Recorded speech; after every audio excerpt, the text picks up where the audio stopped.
हमारे ब्रह्मांड की उत्पत्ति कई हजारों करोड़ों वर्षों पहले हुई है। इसकी संरचना हमारी कल्पना शक्तियों से भी परे है। हमारा ब्रह्मांड इतना अनंत है, इनफाइनाइट है कि शायद हमारी सोच वहां तक जा सके। हमारे यूनिवर्स में अनेकों ग्रह हैं, जिनमें से कुछ के बारे में हम पहले से ही जानते हैं और अन्य ग्रहों के होने की भी और संभावनाएं हैं। इनमें से कुछ ग्रह हमारे ऊर्जा के स्रोत सूर्य की सर्कुलर ऑर्बिट में परिक्रमा करते रहते हैं। अंतरिक्ष में कई और प्रकार की चीज़ें जैसे कि एस्टेरॉइड्स, मेटेरॉइड्स और कई विशाल पत्थर जो कि अनेकों ग्रह के टकराव से उत्पन्न हुए हैं। यूनिवर्स में वो कितनी संख्या में मौजूद हो सकते हैं, इसका तो हम सब अंदाज़ा लगा सकते हैं।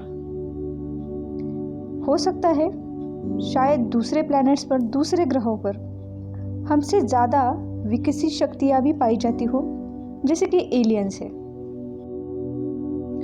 सूर्यमंडल में मौजूद अनेकों ग्रह में से सिर्फ एक ही ऐसा ग्रह है जहाँ पे जीवन पाया जाता है, जहाँ पे लाइफ मौजूद है, और वह है हमारी पृथ्वी यानी कि अर्थ। पृथ्वी की संरचना बड़ी खूबसूरत है, जहाँ पे बड़े बड़े विशाल समुद्र, महासागर, छोटे छोटे जीव, पक्षी, झरने, माउंटेन्स, फूल, पेड़, पौधे, ऐसे अनेकों प्रजातियां हैं। लेकिन इन अनंत करोड़ों प्रजातियों में से सिर्फ एक ऐसा बुद्धिमान प्राणी है जिसकी बुद्धि, जिसका ब्रेन पूरी तरह से विकसित है, और वो है इंसान यानी कि हम। वह इंसान ही है जिसके पास चीज़ों को समझने की, उन्हें जानने की, पहचानने की और सोचने की क्षमता रखता है। पर क्या आपने कभी सोचा है कि क्या हम सिर्फ शरीर हैं, या फिर हम शरीर से भी ज़्यादा कुछ और है? क्या हमारा अस्तित्व शरीर पर ही टिका है? जितना इनफाइनाइट हमारा यूनिवर्स है, क्या हमारी शक्तियाँ भी उतनी ही इनफाइनाइट है, जिसकी कोई सीमा नहीं है?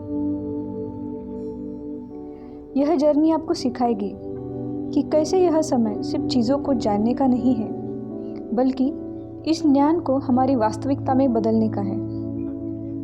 कैसे न्यूरोसाइंस, क्वांटम फिजिक्स, मेटाफिजिक्स और यूनिवर्सल एनर्जी हमारी ज़िंदगी की रियलिटी को क्रिएट करते रहते हैं, और कैसे हम खुद को एक नई ज़िंदगी दे सकते हैं। तो आइए, तो हम सभी चलते हैं इस जर्नी पर, जहाँ पे हमें खुद की खोज करनी है, हमारी अनंत शक्तियों की खोज करनी है।